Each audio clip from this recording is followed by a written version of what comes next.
And here now for analysis, Michael O'Hanlon, Senior Fellow and Director of Research and Foreign Policy at the Brookings Institution. Michael, thank you for joining us. Hi, Jenna. Nice to be with you. So this new report, it says the president authorized the strike against Soleimani 7 months ago. Does that, Michael, undermine the administration's claim that there was an imminent threat to Americans in the region?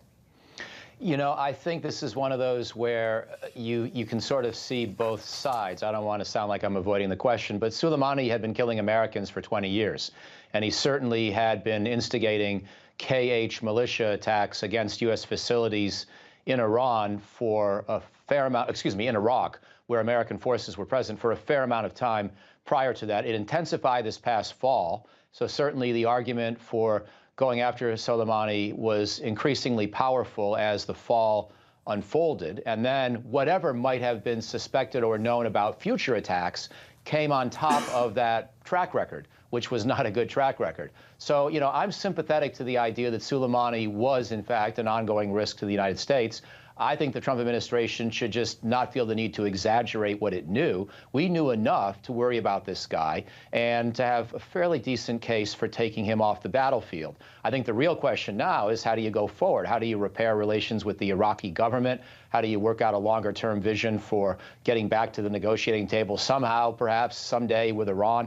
Those are the bigger questions to me, not exactly what we knew. I think there is some exaggeration going on about the intelligence. Better just to come clean and state what we knew.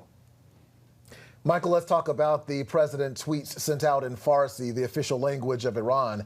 Is this a Ronald Reagan, Gorbachev, tear down this wall type of moment?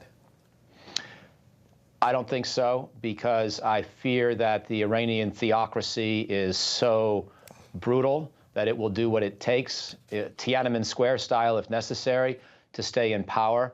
I also don't know that President Trump, or any American, I don't mean this as an anti-Trump comment, really has the kind of credibility inside of Iran that would really help that kind of a movement. The good news is that Americans are not really, and the United States, we're not really hated by the typical Iranian citizen. The bigger vendetta, of course, is with the government. But I'm not sure we really have the kind of moral high ground to motivate a big new surge of demonstrations. So I almost feel that we should just stay fairly quiet here. What the president said so far is fine, but I don't see him in a position to have any great effect on future events. These protests that we're seeing in the streets of Iraq after the regime admits to bringing down that plane, how significant are these protests? I'd put them in the moderate category. And of course, when you say that, you're always at risk of being proven wrong the next day when they intensify by a factor of 10. But, you know, again, the Iranian regime is good at not only foreign adventurism, but domestic suppression. The Quds Force has, and the Iraqi Revolutionary Guard forces, or the Iranian Revolutionary Guard forces have domestic and foreign arms. The domestic arm is about containing dissent at home. And I think it would be quite surprising to see this get out of hand. You know, when there are thousands of demonstrators, that's big. When it's hundreds of thousands and they start using violence or impeding the movement of vehicles or otherwise stopping the functioning of the country, that's when you look for the regime to feel the need to do something. And I'm not really sure we're likely to get to that stage. All right, Michael O'Hanlon with the Brookings Institute, thank you very much for your time. Thank you very much.